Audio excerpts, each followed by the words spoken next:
गौरी पुत्र गणेश भगवान जी की जय। जय श्री कृष्णा, राधे राधे। आज भाद्रपद मास के शुक्ल पक्ष की द्वादशी तिथि है और आज परिवर्तनी एकादशी के व्रत का पारण का दिन है। यानी जिन लोगों ने कल परिवर्तनी एकादशी का व्रत रखा था वे आज अपना व्रत खोलेंगे। आज का दिन बड़ा ही शुभ और मंगलकारी है।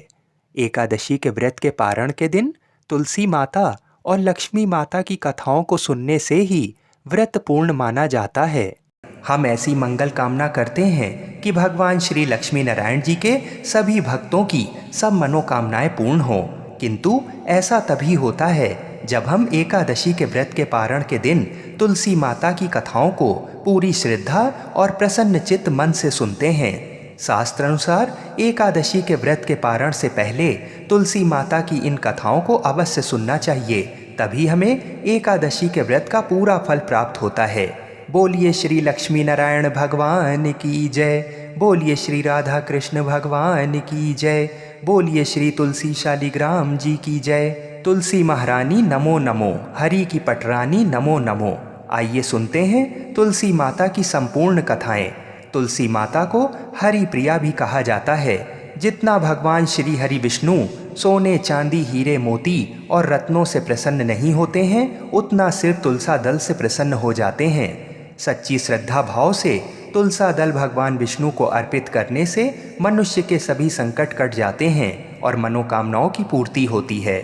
शास्त्र अनुसार एकादशी के दिन तुलसी जी में कभी भी जल नहीं चढ़ाना चाहिए, क्योंकि तुलसी महारानी स्वयं एकादशी का निर्जला व्रत रखती हैं। लेकिन द्वादशी के दिन व्रत के पारण के समय तुलसी माता को जल अवश्य चढ़ाना चाहिए और पूरे विधि विधान से पूजा पाठ करके उनकी कथाओं को सुनकर ही अपना व्रत खोलें। एक बार एक गांव में एक बुजुर्ग महिला रहा करती थी। वह बहुत ही पूजा पाठ किया करती थी। वह रोज तुलसी माँ की पूजा करती थी और वह बुजुर्ग महिला रोज तुलसी माता से कहती, हे तुलसी माँ, तुम मुझे बहू दे, पीताम्बर की धोती दे, मीठा मीठा घास दे, बैकुंठ में वास दे, चटक की चाल दे, पटक की मौत दे, चंदन का काठ दे, रानी सा काज दे, दाल भात का भोजन दे, ग्यारस की मौत दे और कृष्ण जी का कंधा दे। वह बुजुर्ग महिला हर महीने में तुलसी माता की रोज पूजा करती और उनके बिरले को रोज सींचती। तुलसी माता बुजुर्ग महिला की बात सुनकर धीरे धीरे सूखने लगीं। तभी भगवान श्री कृष्ण जी ने देखा कि तुलसी माता सूख रही हैं और तभी एक दिन भगवान श्री कृष्ण तुलसी माता जी के पास प्रकट हुए और भगवान श्री कृष्ण जी ने तुलसी माता से पूछा, तुम क्यों सूख रही हो? सभी महिलाएं तुम्हारी पूजा करती हैं और तुमको रोज सींचती हैं, लेकिन फिर भी तुम सूखती जा रही हो, इसका कारण क्या है?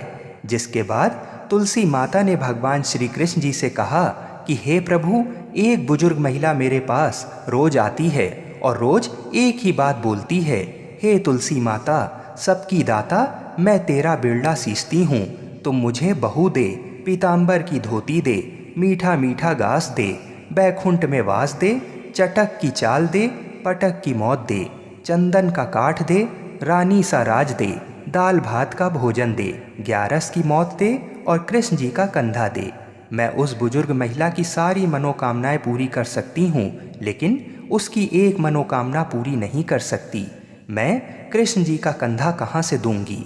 भगवान श्री कृष्ण जी तुलसी माता की बात सुनकर जोर जोर से हंसने लगें और फिर भगवान श्री कृष्ण जी ने तुलसी माता जी से कहा कि तुम चिंता मत करो, जब वह बुजुर्ग महिला की मृत्यु होगी तब मौके पर मैं और आप ही कंधा दे देंगे।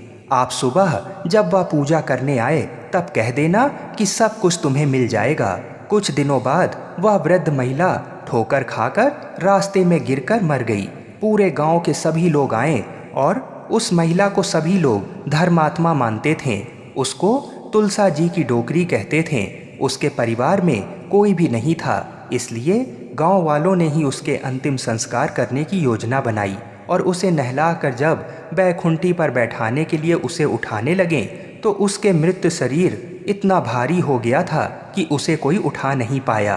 ये सब देखकर वहाँ के सभी लोग तरह तरह की बातें करने लगे और कहने लगे कि ये इतना पूजा पाठ करती थी, हर समय माला फेरती थी, इसलिए ये इतनी भारी हो गई है। वहीं पूरे गांव में चर्चा होने लगी कि डोकरी माई कोई भक्ति नहीं करती थी, ये छल कपट करती थी। हम जिसे धर्मात्मा समझते थे वह पापी है, जो कि किसी से भी नहीं उठ पा रही है। ये इसके कर्मों की सजा है। इधर भगवान ने सोचा कि मेरे भक्तों की निंदा हो रही है, इसलिए भगवान ने बूढ़े ब्राह्मण का भेष धारण करके वहाँ पर आए और वहाँ पर एकत्रित लोगों से पूछने लगे कि यहाँ पर इतनी भीड़ क्यों लगी है, जिससे लोग कहने लगे कि ये डोकरी माई मर गई है और पाप इतना था कि जिससे ये उठ नहीं पा रही है। सब उठा उठा कर थक गए। तब ब्राह्मण ने कहा कि मुझे एक बार डोकरी के कानों में कहने दो, फिर वह देखो कैसे उठती है। तो सभी लोग ने कहा कि आप भी प्रयास करके देख लीजिए। तब भगवान ने उस वृद्ध महिला के कानों में कहा कि हे डोकरी माई, देखो मैं आ गया। और जो डोकरी पूजा करते समय शब्द कहती थी, वह शब्द उसके कानों में कहने लगे, तू बिरला सींचूं तेरा, मैं करूं निस्तारा मेरा। डोकरी माई बहू ले, बेटी ले, पोता ले, लड्डू ले, पीतांबर की धोती ले, गहना ले, घी का घड़ा ले, मीठा मीठा खीर और पूड़ी ले, दाल भात का भोजन ले, धन दौलत ले, बेटा पोता को काम ले, तुलसी को पता ले, मुंह में गंगा जल ले, 11 को दिन ले, चंदन को दाग ले, श्री कृष्ण जी का कंधा ले। इतना सुनते ही डोकरी हल्की हो गई। भगवान ने बोला, आओ और उसको उठाओ। भगवान ने हाथ लगाया और डोकरी उठ गई। सबको बड़ा ही आश्चर्य हुआ। उसे खूब धूमधाम से ले जाया गया। भगवान उसे अपने कंधे पर ले गए। पूरे गांव में इसकी चर्चा होने लगी, जिससे उसको मुक्ति मिल गई और वह बैकुंठ में चली गई। सभी लोग देखते रह गए। सभी लोगों ने देखा कि शमशान घाट तक तो ब्राह्मण साथ ही आया था, लेकिन अब वह दिखाई नहीं दे रहा है। इससे लोगों को समझ में आ गया कि वह कोई और नहीं, स्वयं भगवान ही बूढ़े ब्राह्मण के रूप में आए थे। बोलिए श्री राधा कृष्ण भगवान की जय। बोलिए श्री तुलसी शालिग्राम जी की जय। आइए अब तुलसी माता की दूसरी कथा को सुनते हैं। इस कथा को सुनने से एकादशी के व्रत का संपूर्ण फल मिल जाता है। तो आइए प्रसन्न चित्त मन से इस कथा को सुनते हैं। एक कथा के अनुसार एक कुटुंब में ननद तथा भाभी साथ रहती थीं। ननद का विवाह अभी नहीं हुआ था। वह तुलसी के पौधे की बहुत सेवा करती थी, लेकिन उसकी भाभी को ये सब बिल्कुल भी पसंद नहीं था। जब कभी उसकी भाभी को अत्यधिक क्रोध आता, तब वह उसे ताना देते हुए कहती कि जब तुम्हारा विवाह होगा तो मैं तुलसी ही बारातियों को खाने को दूंगी और तुम्हारे दहेज में भी तुलसी ही दूंगी। कुछ समय बीत जाने पर ननद का विवाह पक्का हुआ। विवाह के दिन भाभी ने अपनी कथनी के अनुसार बारातियों के सामने तुलसी का गमला फोड़ दिया और खाने के लिए कहा। तुलसी की कृपा से वह फूटा हुआ गमला अनेकों स्वादिष्ट पकवानों में बदल गया।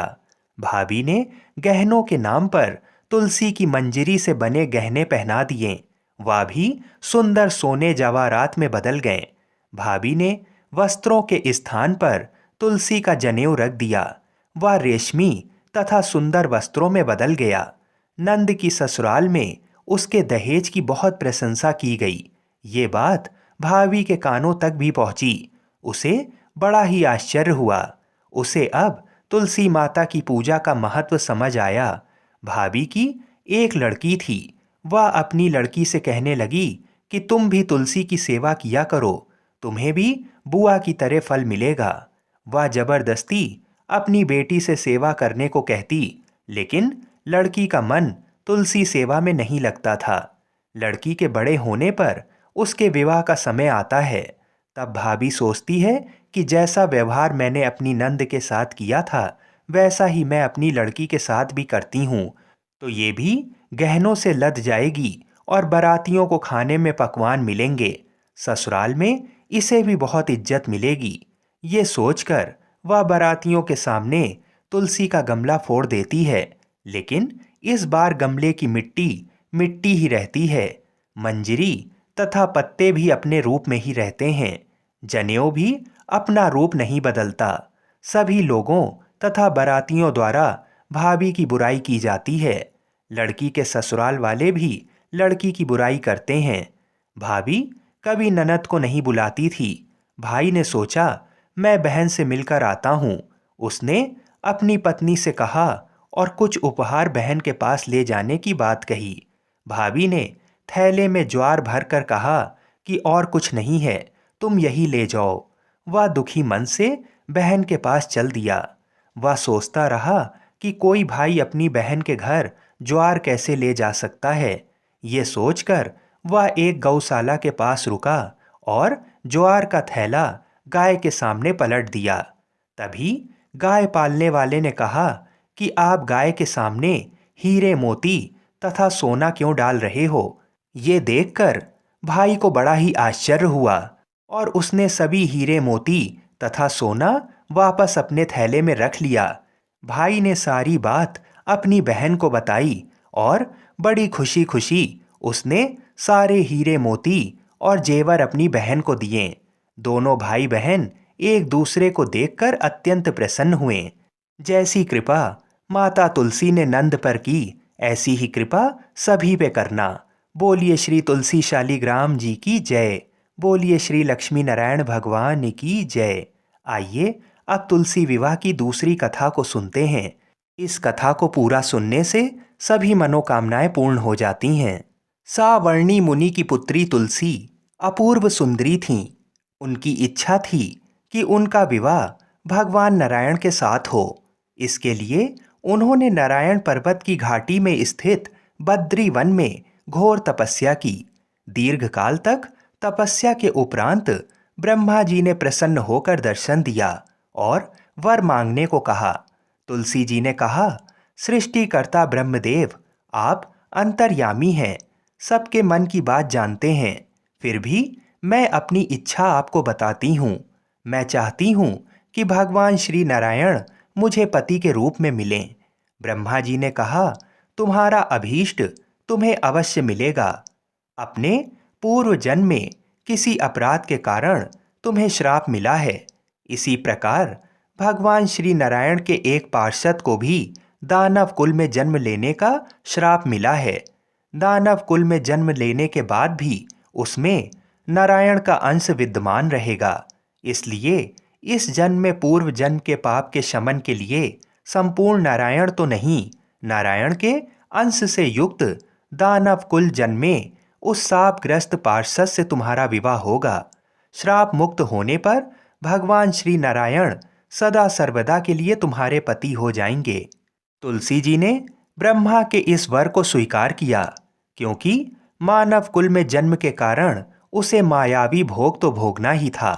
तुलसी बद्री वन में ही रहने लगी। नारायण का वह पार्षद दानव कुल में शंखचूर्ण के नाम से पैदा हुआ था। कुछ दिनों के बाद वह भ्रमण करता हुआ बद्री वन में आया। यहाँ तुलसी को देखते ही वह उस पर मुग्ध हो गया। तुलसी जी के सामने उसने अपने साथ विवाह करने का प्रस्ताव रखा। इतने में ही वहां ब्रह्मा जी आ गए और तुलसी से कहा, तुलसी, शंखचूर्ण को देखो, कैसा देवोपम इसका स्वरूप है। दानव कुल में जन्म लेने के बाद भी लगता है जैसे इसके शरीर में नारायण का वास हो। तुम प्रस्ताव को साहर्ष स्वीकार कर लो। तुलसी को भी लगा कि उसकी तपस्या पूर्ण हुई, उसे इच्छित फल मिला है। शंखचूर्ण के साथ उसका गंधर्व विवाह हो गया और वह शंखचूर्ण के साथ उसके महल में पत्नी बनकर आ गई। शंखचूर्ण ने अपनी परम सुंदरी सती साध्वी पत्नी तुलसी के साथ बहुत दिनों तक राज्य किया। उसने अपने राज्य का इतना विस्तार किया कि देवलोक तक उसके अधिकार में आ गया। स्वर्ग का सुख भोगने वाले देवताओं की दशा भिखारियों जैसी हो गई। शंखचूर्ण किसी को कष्ट नहीं देता था, पर अधिकार और राज्य छिन जाने से सारे देवता मिलकर ब्रह्मा, विष्णु और शिव जी की सभा में गए तथा अपनी विपत्ति सुनाई। ब्रह्मा जी ने कहा, तुलसी परम साध्वी है, उसका विवाह शंखचूर्ण से मैंने ही कराया था। शंखचूर्ण को तब तक नहीं हराया या मारा जा सकता जब तक तुलसी को ना छला जाए। विष्णु जी ने कहा, शंखचूर्ण पूर्व जन्म में मेरा पार्षद था। श्राप के कारण उसे दैत्य कुल में जन्म लेना पड़ा। इस जन्म में भी मेरा अंश उसमें व्याप्त है। साथ ही तुलसी के पतिव्रत धर्म से वह अजय है। फिर देवताओं की सहमति से भगवान शिव ने शंखचूर्ण के पास संदेश भेजा कि या तो वह देवताओं का राज्य लौटा दे या फिर उनसे युद्ध करे। शंखचूर्ण भगवान शिव के पास पहुंचा। उसने कहा, देवादिदेव, आपके लिए देवताओं का पक्ष लेना उचित नहीं है। राज्य बढ़ाना हर राजा का कर्तव्य है। मैं किसी को दुखी नहीं कर रहा हूं। देवताओं से कहिए वे मेरी प्रजा होकर रहें। मैंने आपका भी कोई अपकार नहीं किया है। हमारा आपका युद्ध शोभा नहीं देता। अगर आप हार गए तो बड़ी लज्जा की बात होगी। मैं हार गया तो आपकी कीर्ति बहुत अधिक नहीं बढ़ेगी। भगवान शंकर हंसने लगे। वे तो सब रहस्य समझते थे। तुलसी और शंखचूर्ण के पूर्व जन्म के श्राप की अवधि लगभग पूरी हो चुकी थी। शिव जी बोले, इसमें कीर्ति और लज्जा की बात नहीं है। तुम देवों का राज्य लौटाकर उन्हें उनके पद पर प्रतिष्ठित होने दो। युद्ध से बचने का यही एक उपाय है। शंखचूर्ण ने कहा, मैंने युद्ध के बल से देवलोक जीता है। कोई उसे युद्ध के द्वारा ही वापस ले सकता है। ये मेरा अंतिम उत्तर है। अब मैं जा रहा हूं। ऐसा कहकर शंखचूर्ण चला गया। उसने अपनी पत्नी तुलसी को सारी बात बताई और कहा, कर्म भोग सब काल सूत्र में बंधा है। जीवन में हर्ष शोक भय सुख दुख मंगल अमंगल काल के अधीन है। हम तो केवल निमित्त मात्र हैं। संभव है भगवान शिव देवों का पक्ष लेकर मुझसे युद्ध करें। तुम चिंता मत करना। तुम्हारा सती तेज मेरी रक्षा करेगा। दूसरे दिन भगवान शंकर के नेतृत्व में देवताओं ने युद्ध छेड़ दिया। शंखचूर्ण ने भीषण बाणों की वर्षा कर उनका वेग रोका। उसके प्रहार से देवता डगमगाने लगे। उसने दानवी शक्ति का प्रयोग करके मायावी युद्ध आरंभ किया। युद्ध स्थल पर वह किसी को दिखाई नहीं देता था, पर उसके अस्त्र शस्त्र प्रहार कर देवों को घायल कर रहे थे। देवगण अपने अस्त्र चलाएं तो किस पर चलाएं, क्योंकि कोई शत्रु सामने था ही नहीं। कई दिनों तक इस तरह भयंकर युद्ध चला। शंखचूर्ण पराजित नहीं हुआ।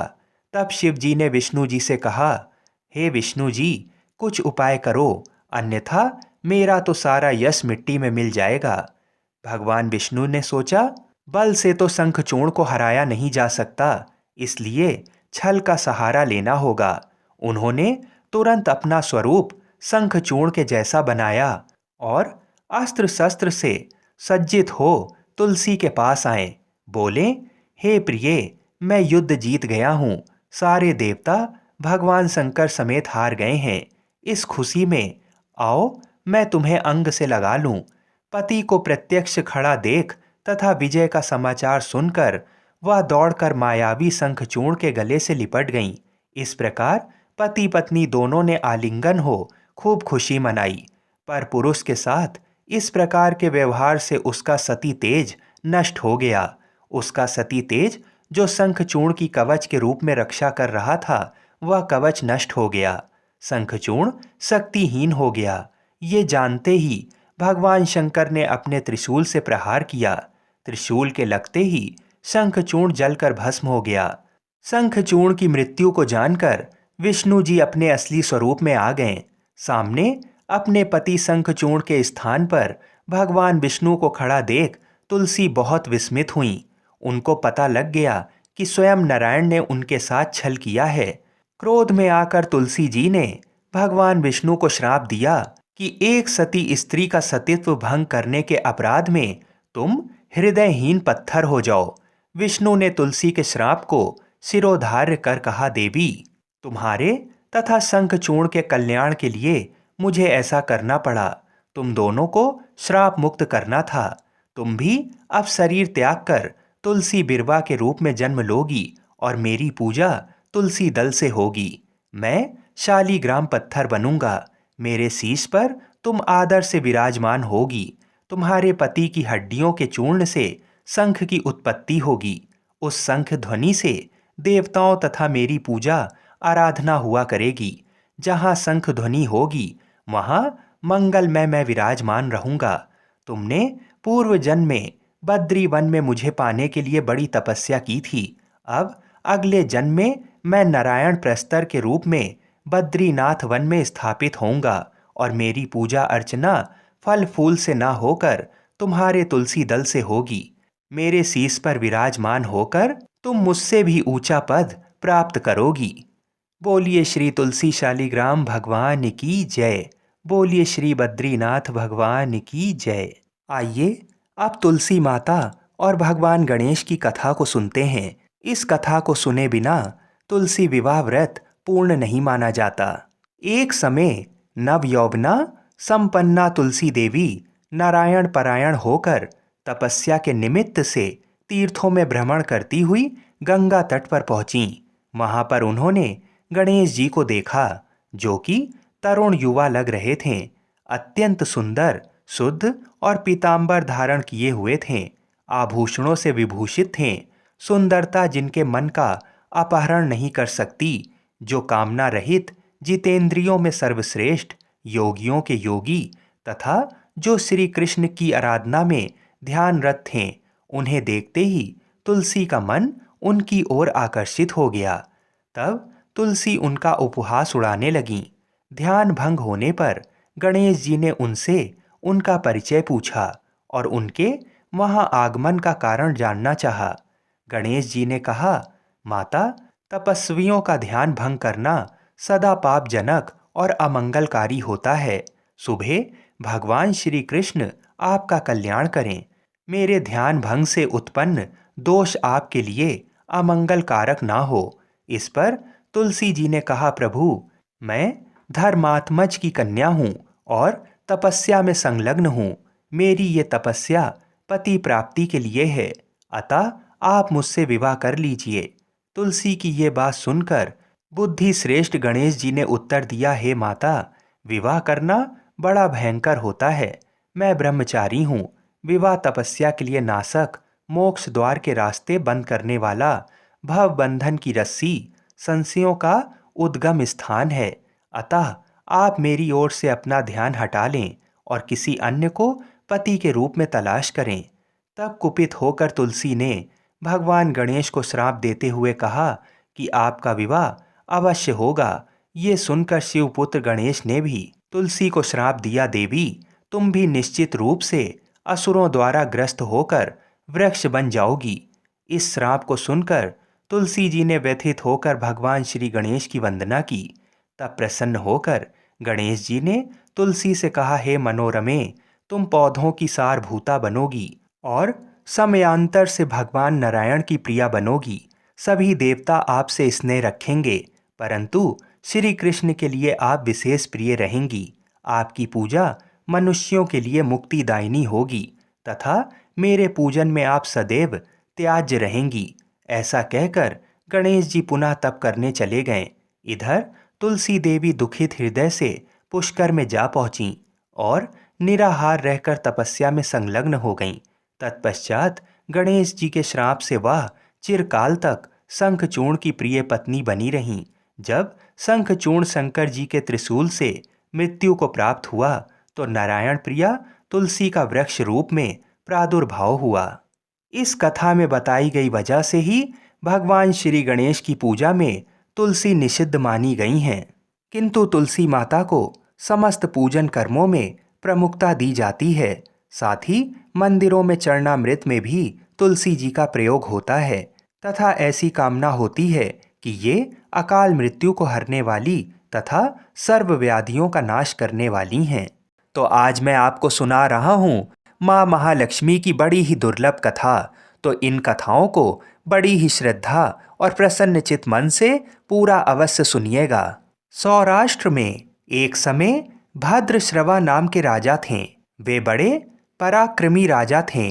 4 वेद, 6 शास्त्र, 18 पुराणों का उन्हें ज्ञान था। उनकी रानी का नाम सूरज चंद्रिका था। रानी दिखने में सुंदर और सुलक्षणा थीं तथा पतिव्रता भी थीं।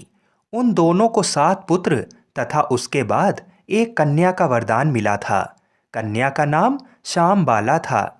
एक बार महालक्ष्मी जी के मन में आया कि जाकर उस राजा के राजप्रसाद में रहें।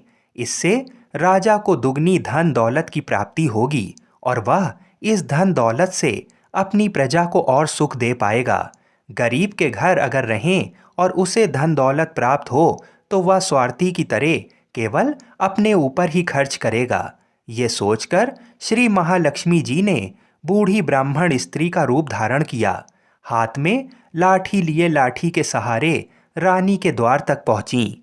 यद्यपि उन्होंने बूढ़ी औरत का रूप धारण किया था, पर उनके चेहरे पर देवी का तेज था। उन्हें देखते ही एक दासी सामने आई। उसने इनका नाम, धाम, काम, कर्म पूछ डाला। वृद्ध ब्राह्मण का रूप धारित माता लक्ष्मी ने कहा, बालिके, मेरा नाम कमला है। मेरे पति का नाम भुवनेश है। हम द्वारिका में रहते हैं। तुम्हारी रानी पिछले जन्म में एक वैश्य की पत्नी थी। वह वैश्य गरीब था। दारिद्र्य के कारण हर रोज घर में झगड़े होते थे तथा उसका पति रोज उसे मारता पीटता था। इन बातों से तंग आकर वह घर छोड़कर चली गई तथा वन जंगल में खाली पेट भटकने लगी। उसकी इस दुर्दशा पर मुझे बहुत दया आई।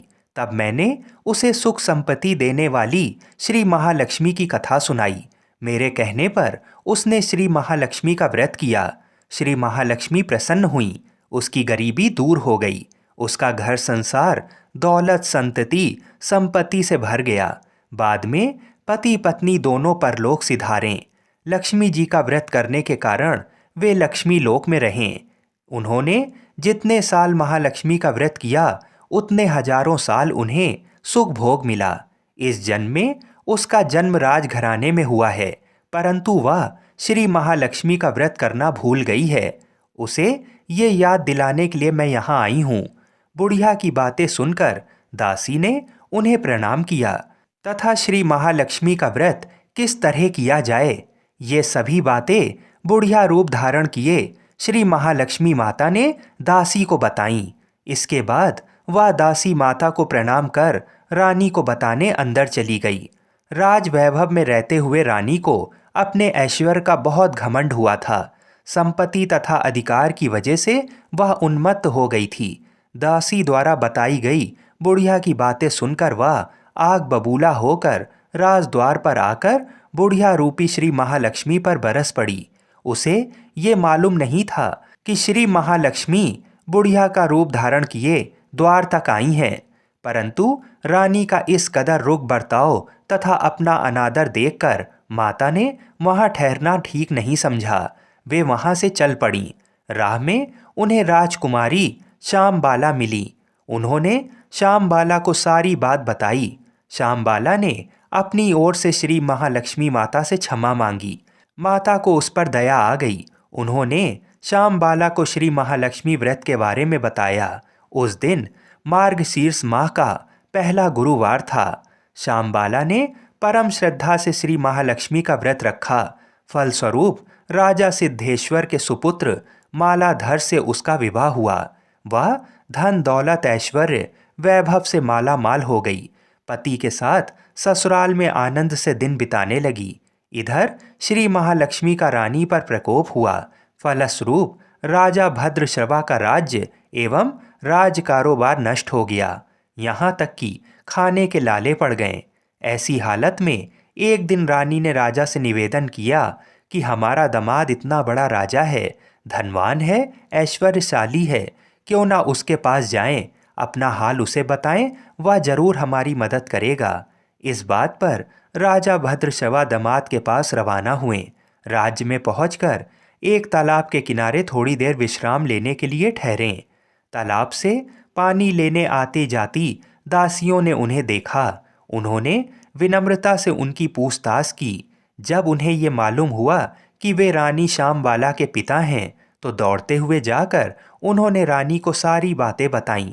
रानी ने दासी के हाथ राज परिधान भेजकर बड़े ठाठ से उनका स्वागत तथा आदर सत्कार किया, खान पान करवाया। जब वे लौटने लगें तो सोने की मोहरों से भरा घड़ा दिया।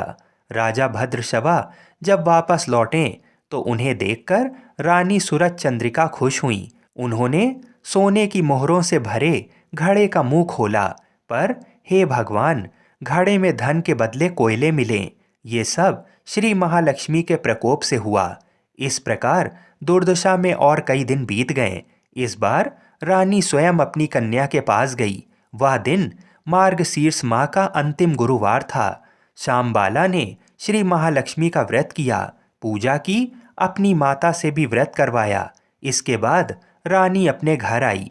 श्री महालक्ष्मी का व्रत रखने पर उसे फिर से अपना राजपाट, धन दौलत, ऐश्वर्य प्राप्त हुआ। वह फिर से सुख शांति आनंदमय जीवन बिताने लगी। कुछ दिनों बाद राजकन्या श्यामबाला अपने पिता के घर आईं। उसे अपने घर देखकर सूरज चंद्रिका को पुरानी बातें याद आईं। यही कि श्यामबाला ने अपने पिता को घड़ा भर कोयला दिया था और उसे तो कुछ भी नहीं दिया था। इस कारण श्यामबाला को पिता के घर आने पर उसका कोई आदर आतिथ्य नहीं हुआ, बल्कि अनादर हुआ। पर उसने इस बात का बुरा नहीं माना। अपने घर लौटते समय उसने पिता के घर से थोड़ा नमक ले लिया। अपने घर लौटने पर उसके पति ने पूछा, अपने मायके से क्या लाई हो? इस पर उसने जवाब दिया कि वहाँ का सार लाई हूँ। पति ने पूछा, इसका मतलब क्या हुआ? श्यामबाला ने कहा, थोड़ा धीरज रखो, सब मालूम हो जाएगा। उस दिन श्यामबाला ने सारा भोजन नमक डाले बिना पकाया और परोसा। पति ने खाना चखा। सारा खाना नमक बिना था, इसलिए स्वाद नहीं आया। फिर श्यामबाला ने थाली में नमक डाला। इससे सारा भोजन स्वादिष्ट लगने लगा। तब श्यामबाला ने पति से कहा, यही है वह मायके से लाया हुआ सार। पति को उसकी बात सही लगी। फिर वह दोनों हंसी मजाक करते हुए भोजन करने लगे। कहा गया है कि इस तरह जो कोई श्रद्धा भाव से श्री महालक्ष्मी की पूजा करेगा, उसे माता की कृपा अवश्य प्राप्त होती है। सुख संपत्ति शांति प्राप्त होती है। सभी मनोकामनाएं पूरी होती हैं। परंतु ये सब प्राप्त होने पर भी माता की पूजा को भूलना नहीं चाहिए। हर गुरुवार को व्रत पाठ अवश्य करना चाहिए। इस तरह श्री महालक्ष्मी की महिमा भक्तों की मनोकामना पूरी करती है। बोलिए श्री लक्ष्मी नारायण भगवान की जय।